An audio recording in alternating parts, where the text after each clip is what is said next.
Самое ближайшее будущее. Сосредоточьтесь на себе. Мы посмотрим, что вас ждет в самом ближайшем вашем будущем. Срок загадайте сами.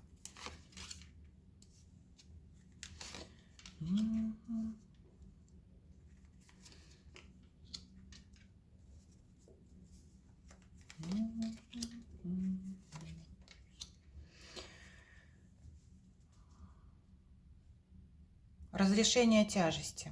Разрешение тяжести, знаете, такое в отношении финансов, в отношении чувств. Вы долгое время жили в каких-то ограничениях, экономили на себе в первую очередь, на своей семье. Вам было долгое время очень тяжело. Так вот, в ближайшее время все это изменится. Вы обретете легкость. Вот после этой тяжести вы обретете легкость. Легкость в любви, легкость в отношениях. Вам станет гораздо легче в финансовом плане. Да, очистится ваша экономия на себе, на своих близких, на своих родных, может быть, на вашей семье.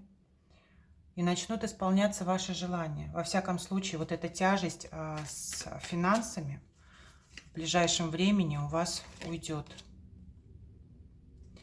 Разрешится какой-то сложный вопрос в семье.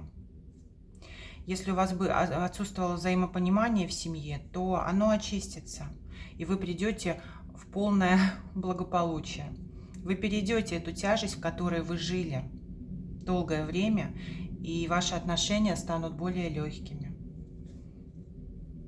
Уже движение началось, движение к празднику, к новому и к исполнению ваших истинных желаний, чего бы они ни касались.